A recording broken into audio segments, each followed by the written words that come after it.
বংশপতি ইনশাআল্লাহ মাশাআল্লাহ কক্সবাজারে সারা দেশে ভারতে সকাল সন্ধ্যা সারাদিন ইনশাআল্লাহ মাশাআল্লাহ।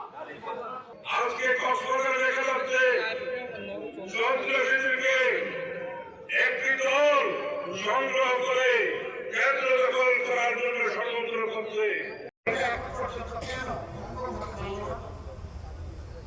কেন এটা সাংঘাতিক পারলো না?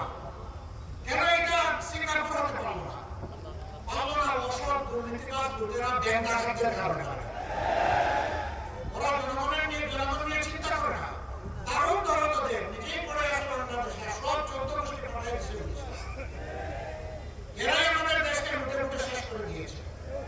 আমরা কথা দিচ্ছি দেশ থেকে যে 28 লক্ষ কোটি টাকা দেশে পাচার করা হয়েছে ওদের পেটের ভিতরে হাত ঢুকে বের করে আনতে হচ্ছে এবং সেই টাকা রাষ্ট্রীয় কোষাগারে জমা হবে। জনগণের উন্নয়নে ইনসাফ ভিত্তিক সেটা ব্যয় করা হবে। কোনো মামা খালু কোনো প্রেসিডেন্ট প্রধানমন্ত্রী মন্ত্রীর মুখ দেখা হবে না।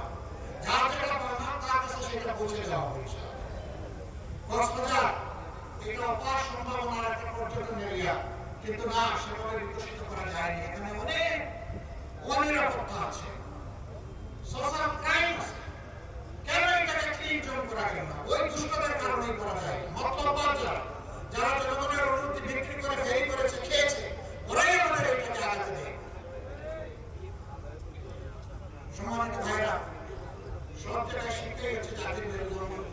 এই জায়গার মানুষের প্রাণের দাবি এখানে একটা পাবলিক বিশ্ববিদ্যালয়।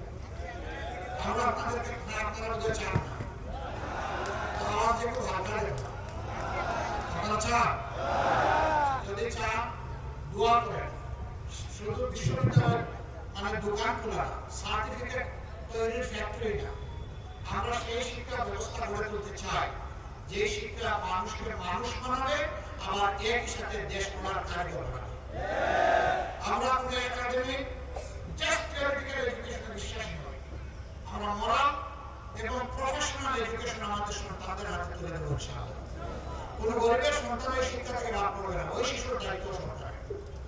কারণ আমরা রাজার ছেলে রাজা হোক এই রাজনীতির আমরা বিরোধী। যার যোগ্যতা আছে সেই এই দেশের সেবক হোক, ওইটাই আমরা দেখতে চাই। আমরা আল্লাহর কাছে দোয়া করি আমার একজন রিক্সা চালক শ্রমিক ভাইয়ের মেধাবী সন্তান আগামীতে বিকশিত হয়ে সে যেন বাংলাদেশের প্রধানমন্ত্রী হবে। আমরা ওই দেশটা করতে চাই, ওই দেশটা আমরা দেখতে চাই যে এই দেশে ইনসাফ কায়েম হওয়ার মানে হচ্ছে একজন সাধারণ মানুষ অপরাধ করলে তার যে শাস্তি হবে, দেশের প্রেসিডেন্ট প্রধানমন্ত্রী যদি একই অপরাধ করে তাদেরকে আইন ছাড় দিয়ে কথা বলবে না। আমরা সেই বাংলাদেশটা করতে চাচ্ছি। ওই বাংলাদেশ আপনারাও চান? আলহামদুলিল্লাহ, আসুন তাই সেই বাংলাদেশের জন্য আমরা এগিয়ে যাই। দুটি ভোট, প্রথমটা কি ভোট? হ্যাঁ ভোট। প্রথমটা কি ভোট? কিসের পক্ষে? হ্যাঁ জুলাইয়ের আকাঙ্ক্ষার পক্ষে। হ্যাঁ জুলাই যে আকাঙ্ক্ষা ধারণ করে তাকে সম্মান করার নাম হচ্ছে হ্যাঁ। অনেকে প্রথমে না বলছে, এখন জাতির খেলাকে এখন আস্তে আস্তে হ্যাঁ বলে। এটা তাদের মুখের নয়, মুখের কথা হোক, আমরা দোয়া করি। কিন্তু এবার কেউ তার পক্ষে দাঁড়ালে জাতি তার কাছ থেকে হিসাব নিকাশ ভালো করে বুঝে নেবে ইনশাআল্লাহ।